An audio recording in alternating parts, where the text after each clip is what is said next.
సదాశివసమారంభాం వ్యాసశంకరమధ్యమాం అస్మదాచార్యపర్యంతాం వందే గురుపరంపరాం.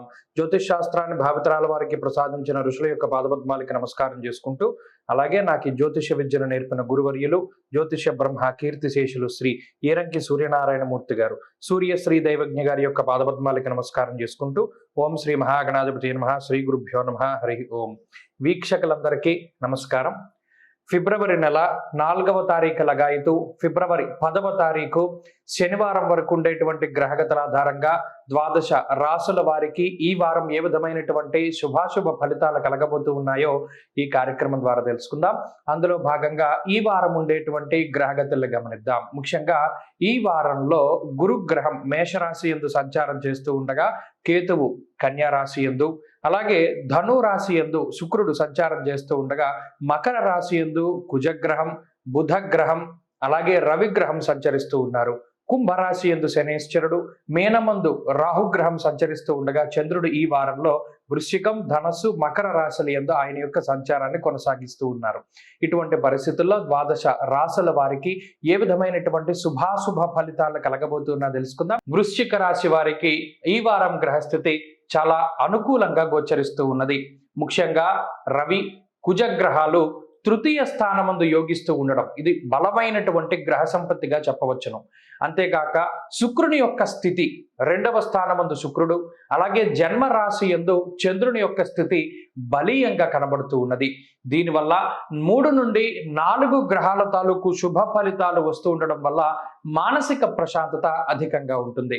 ప్రత్యేకించి తృతీయ స్థానమందు ఆ స్థానానికి కారకత్వం వహించేటువంటి గ్రహమే ఉండడం వల్ల అటు ఇష్టసిద్ధి సదారోగ్య అనేటువంటి శాస్త్రవచనం ప్రకారం మనసుకి నచ్చినటువంటి పనులన్నీ కూడా జరుగుతూ ఉంటాయి.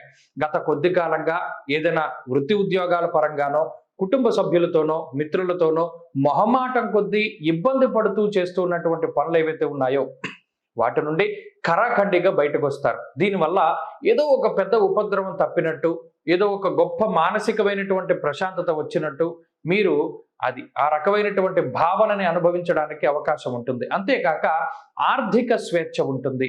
మరీ ముఖ్యంగా మీరు చేసినటువంటి రుణ బాధలు కొంచెం మీరు వాటిని తట్టుకుంటూ తగ్గుముఖం పట్టుకుంటూ వచ్చినటువంటి పరిస్థితుల్లో ఇవాళ ఈ వారం దగాయితూ ప్రత్యేకించి వృశ్చిక రాశి వారికి ఆర్థిక స్వేచ్ఛ ఉంటుంది. కావలసినటువంటి వస్తువులు కొనుగోలు చేయడం, ఆన్లైన్ షాపింగ్ చేస్తూ ఉండడము, లేదా ఎలక్ట్రానిక్ వస్తువులు, గృహోపకరణాలు లాంటివి స్వేచ్ఛగా కొనుగోలు చేసేటువంటి పరిస్థితులకి ఈ గ్రహస్థితి కారణమవుతుంది. ఒక రకమైనటువంటి ఆత్మస్థైర్యం వస్తుంది. రవి ఉత్సాహానికి కారణమవుతారు. ఏ పని చేయాలన్నా ఈ పని మనం చేయగలం, ఖచ్చితంగా ముందుకు వెళదాం అనేటువంటి ఒక ధోరణి ఈ రాశి వారిలో కనబడుతుంది. నూతనమైనటువంటి ఉత్సాహంతో పని చేయగలుగుతారు. వాక్ స్థానమందు శుక్రగ్రహం ఆ స్థానానికి బలం చేకూరుస్తూ ఉన్న కారణం చేత చర్మ సంబంధమైనటువంటి అనారోగ్య సమస్యలు తగ్గుముఖం పట్టడం, నేత్ర సంబంధమైనటువంటి ఇబ్బందులు తగ్గుముఖం పట్టడం లాంటి అంశాలు కూడా ఈ వారంలో ప్రధానంగా చూడవచ్చును.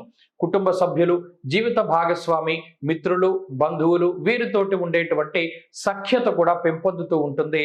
ఆయా సభ్యులతోటి కూడా ఏదైనా దూర ప్రాంతంలో తీర్థయాత్రలకు వెళుతూ ఉండడము, లేదా కొంత విహారయాత్రలకు వెళ్తూ ఉండేటువంటి పరిస్థితులకి అవకాశం ఉన్నది. ఉద్యోగపరమైనటువంటి విషయాలు సానుకూలంగా ఉన్నాయి. ఉద్యోగంలో ఒత్తిడి ఉన్నప్పటికీ అధిగమించగలుగుతారు. వ్యాపార పరిస్థితులు భిన్నంగా అనుకూలమైనటువంటి వాతావరణంలో ఉండడం ఈ వారం చూడవచ్చును. గత వారంతో పోల్చుకుంటే అధికమైనటువంటి లాభం ఉంటుంది. విద్యార్థులకి కాలం పూర్తి స్థాయిలో అనుకూలంగా ఉన్నది. స్త్రీలకు ప్రత్యేకించి ఈ గ్రహస్థితి మానసిక ప్రశాంతతకి కారణమవుతుంది. ఆరోగ్య పరిస్థితులు బాగున్నాయి. కుటుంబ సఖ్యత అనుకూలంగా ఉన్నది. వృశ్చిక రాశి వారు ఈ వారం మరింత అనుకూలమైనటువంటి ఫలితాలని సాధించడానికై ఆంజనేయ స్వామి వారి యొక్క ఆరాధన చేయడం చెప్పదగినటువంటి సూచన. ఆంజనేయ అష్టోత్తర శతనామావళి స్తోత్ర పారాయణం లేదా శ్రవణం శుభ ఫలితాన్ని ఇస్తుంది. ఈ వారంలో కలిసొచ్చేటువంటి రోజు శుక్రవారంగా చెప్పవచ్చును. అదృష్ట సంఖ్య 9, అదృష్ట వర్ణము తెలుపు. తదుపరి ధనురాశి.